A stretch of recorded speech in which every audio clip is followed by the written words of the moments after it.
Hello दोस्तों, स्वागत है आप सभी का हमारे यूट्यूब चैनल स्टडी हिट्स पर। तो दोस्तों, आज के इस वीडियो में हम लोग एक नई सीरीज़ स्टार्ट करने जा रहे हैं।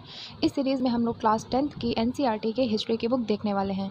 इस सीरीज़ में हम लोग सारे चैप्टर्स क्लास 10 की हिस्ट्री के कवर करेंगे। तो जो पहला चैप्टर है वो है the rise of nationalism in Europe, मतलब यूरोप में राष्ट्रवाद का उदय।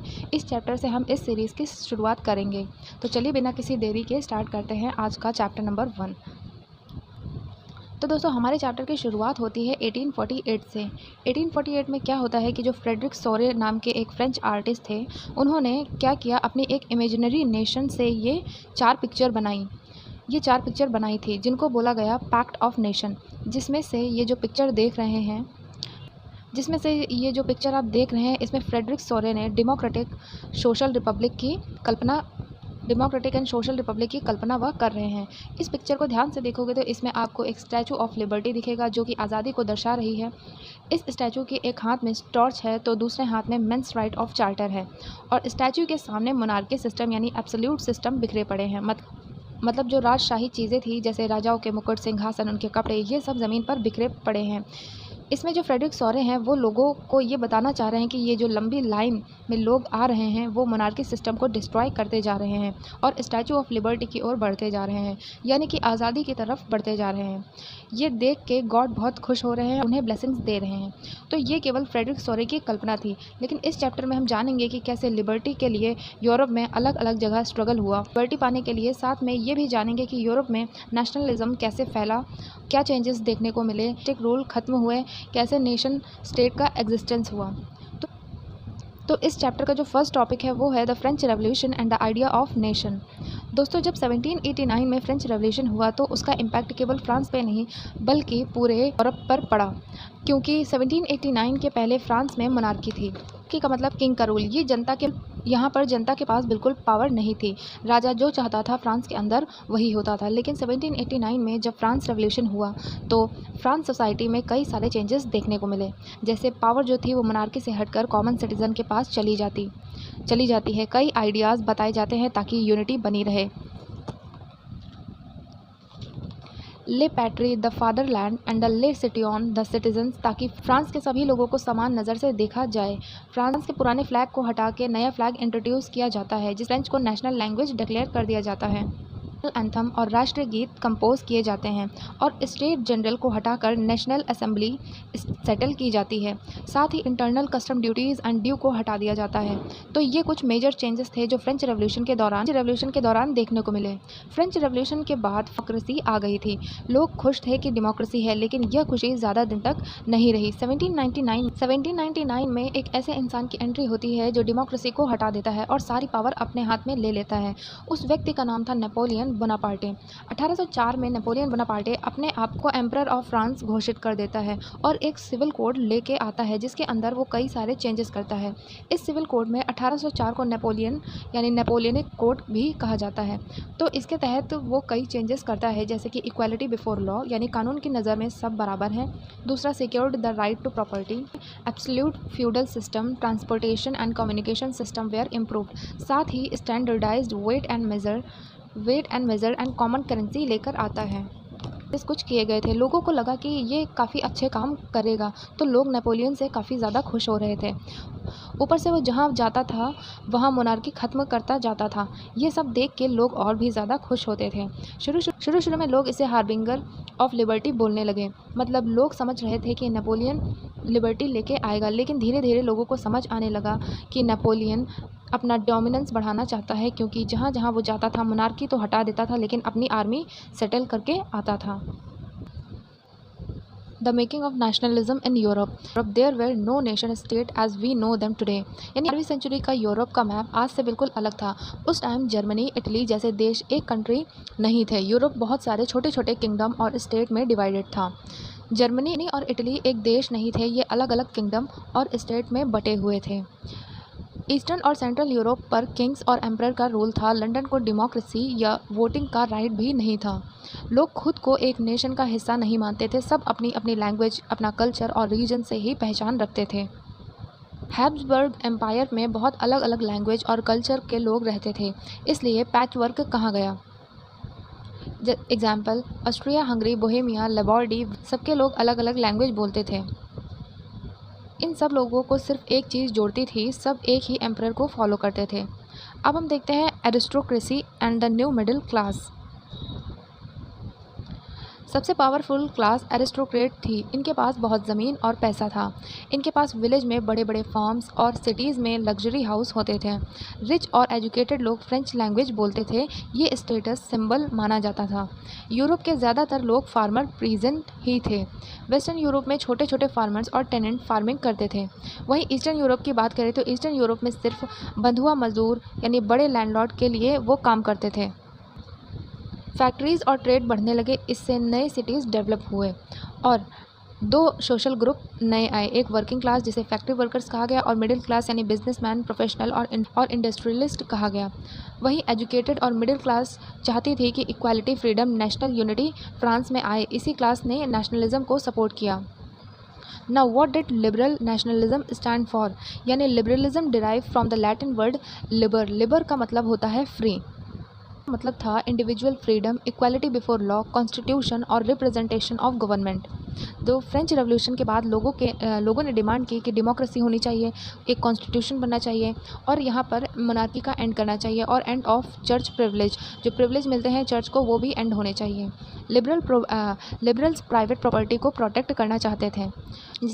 वहीं न्यू वर्ड सफरेज यानी राइट टू वोट सामने आया, लेकिन उस टाइम सबको वोट का राइट नहीं मिला था। सिर्फ प्रॉपर्टी वाले मैन यानी आदमी लोग ही वोट कर सकते थे। वुमेन और पुअर मैन वोट नहीं कर सकते थे और भी कम कर दिए थे। वुमेन को फादर और हस्बैंड के कंट्रोल में रखा गया।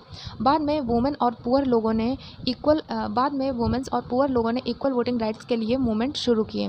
इकोनॉमिक लिबरलिज्म का मतलब था फ्री मार्केट, फ्री ट्रेड और गवर्नमेंट रेस्ट्रिक्शन का काम होना ताकि बिजनेस आसानी से हो सके।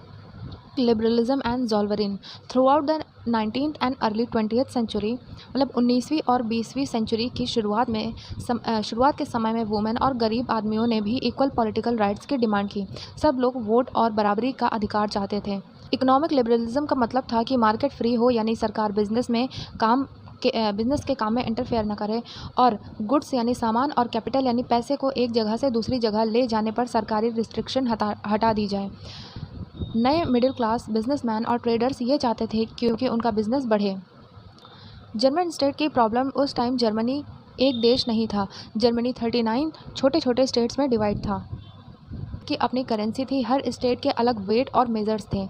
एग्जाम्पल अगर देखें तो हैम्सबर्ग यानी न्यूरमबर्ग जाने वाले मर्चेंट को 11 कस्टम बैरियर्स क्रॉस करने पड़ते थे। हर बैरियर पर टैक्स देना पड़ता था। टाइम वेस्ट होता था, बिजनेस स्लो हो जाता था। क्लोथ मेजरमेंट के एग्जांपल्स कुछ ऐसे मिलते हैं, जैसे हर स्टेट में कपड़े की मेजरमेंट अलग थी। जैसे फ्रैंकफर्ट की 54.7 सेंटीमीटर, मेंस की 54.7 सेंटीमीटर, वहीं न्यूरमबर्ग की 55.1 सेंटीमीटर और फ्रीबर्ग की 65.6 सेंटीमीटर। इसी वजह से ट्रेडर्स कंफ्यूज हो जाते थे। स्टेट्स को मिलाकर एक इकोनॉमिक एरिया बना दिया गया। 1834 में ज़ोल्वरिन नाम का कस्टम यूनियन बनाया गया। इसके फ़ायदे ये थे कि कस्टम टैक्स हटा दिया गया, बहुत सी करेंसीज को रिड्यूस किया गया, ट्रेड आसान हो गया और रेलवेज़ बनी, नेशनल यूनिटी को सपोर्ट मिला। वहीं फ्रेडरिक लिस्ट ने कहा जर्मनी को एक इकोनॉमिक यूनिटी के थ्रू एक नेशन बनना चाहिए। उनका मानना था कि स्ट्रॉन्ग इकोनॉमी से कंट्री स्ट्रॉन्ग होगी, लोगों में नेशनलिज्म बढ़ेगा, सब जर्मन स्टेट एक हो जाएंगे। New conservatism after 1815। नेपोलियन की डिफीट के बाद 1815 के बाद यूरोप के रूलर्स कंजर्वेटिज्म को फॉलो करने लगे। अब आखिर कंजर्वेटिज्म है क्या? कंजर्वेटिज्म का मतलब है पुराने ट्रेडिशन को बचाना, मोनार्की को सपोर्ट करना, चर्च को इम्पोर्टेंस देना, फैमिली वैल्यूज़ को मेंटेन रखना। लेकिन कंजर्वेटिव्स पूरी तरह ओल्ड सिस्टम में वापस नहीं जाना चाहते थे। उन्होंने समझा कि मॉडर्न आर्मी होनी चाहिए, एफिशिएंट ब्यूरोक्रेसी होनी चाहिए, स्ट्रॉन्ग इकोनॉमी होनी चाहिए। ये सब मोनार्की को स्ट्रॉन्ग बना सकते हैं। 1815 में यूरोप के पावरफुल कंट्रीज़ मिले, जैसे ब्रिटेन, रशिया, प्रूशिया, ऑस्ट्रिया। ये मीटिंग वियना में हुई। इसको ट्रीटी ऑफ वियना के नाम से जाना जाता है। ड्यूक ऑफ मैटरनिच यानी ऑस्ट्रेलिया के चांसलर का पर्पस यह था कि यूरोप में पीस लाना और नेपोलियन के चेंजेस को रिवर्स करना। ट्रीटी ऑफ वियना, ट्रीटी के इंपॉर्टेंट पॉइंट्स ये थे कि बर्बन डायनेस्टी, फ्रांस में बर्बन किंग को दोबारा किंग बना दिया जाए। फ्रांस के टेरिटरीज़ यानी नेपोलियन ने जितने टेरिटरीज़ जीती थी उनमें से बहुत वापस ले ली गई। तीसरा था बफर सिस्टम। फ्रांस के अराउंड स्ट्रॉन्ग स्टेट्स बनाए गए ताकि फ्रांस फ्यूचर में अटैक ना करे। Example kingdom of Netherland. गेनुआओं के प्योरमेंट में मिला दिया गया। प्रशिया और ऑस्ट्रिया, प्रशिया को वेस्टर्न टेरिटरीज मिली, ऑस्ट्रिया को नॉर्दर्न इटली मिला। वहीं अगर रशिया की बात करें, रशिया को पोलैंड का एक हिस्सा दिया गया और जर्मनी के 39 स्टेट को वैसे ही छोड़ दिया गया।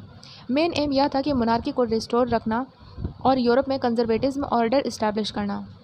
कंजर्वेटिव गवर्नमेंट 1815 के बाद गवर्नमेंट बनी, डेमोक्रेसी को सपोर्ट नहीं करती थी, क्रिटिसिज्म को टॉलरेट नहीं करती थी, न्यूज़पेपर पर सेंसरशिप नहीं लगाती थी, फ्रीडम ऑफ स्पीच को लिमिट करती थी। वहीं धीरे धीरे कार्टून्स क्लब बनने लगे। कार्टून क्लब ऑफ थिंकर कहा गया है। कार्टून का मैसेज ये होता था कि गवर्नमेंट लोगों को फ्रीली बोलने और सोचने नहीं देती थी। रूल था साइलेंस और दूसरा रूल था किसी को बोलने का मौका ही मत दो। ये सेंसरशिप का मजाक उड़ा रहा है। फ्रेंच रेवोल्यूशन की मेमोरी। फ्रेंच रेवोल्यूशन के आइडियाज़ थे लिबर्टी, इक्वालिटी और फ्रीडम। लोगों को इंस्पायर कर रही थी। Liberals specially freedom of press की डिमांड करते रहे। हम देखते हैं द रिवॉल्यूशनरीज। 1815 के बाद रिप्रेशन बढ़ गया, इसलिए लिबरल्स ने सीक्रेट सोसाइटी बनाई, रेवोल्यूशन की प्लानिंग की, नेशनलिज्म स्प्रेड किया यानी राष्ट्रवाद को बढ़ाया। उनका गोल था कि मोनार्की खत्म करना, फ्रीडम लाना और नेशन स्टेट्स को बनाना। गिउसेप्पे मैज़िनी इटली के फेमस रिवॉल्यूशनरी थे। इनका जन्म 1805 सीक्रेट सोसाइटी के मेंबर बने। 1831 में उन्हें एग्जाइल भेज दिया गया। नेशन बनाई यंग इटली, बाद में यंग यूरोप। इसमें इटली, फ्रांस, जर्मनी, पोलैंड के यंग रिवॉल्यूशनरी जुड़े। मज़ीनी का एम था, उनका मानना था इटली एक यूनाइटेड कंट्री होना चाहिए, छोटे स्टेट्स को मिलाकर एक नेशन बनना चाहिए, डेमोक्रेसी और रिपब्लिक इस्टेब्लिश होनी चाहिए। कंजर्वेटिव का रिएक्शन था जो मेटरनिच ने मैज़िनी को कहा the most dangerous enemy of social order, क्योंकि मैज़िनी मोनार्की के अगेंस्ट था और डेमोक्रेसी को सपोर्ट करते थे, इसलिए उन्होंने ऐसा कहा। अब इतने चैप्टर में हम लोगों ने लिबरलिज्म को पढ़ा, जिसमें freedom plus free market plus equal right थे। ज़ोल्वरीन जो कि 1834 में आया, German custom union, trade easy हुआ इससे। कंजर्वेटिज्म जो था वो ट्रेडिशन और मोनार्की को सपोर्ट करते थे। कांग्रेस ऑफ वियना यानी 1815 में जो हुआ उसमें यह था कि यूरोप को दोबारा ऑर्गेनाइज किया गया।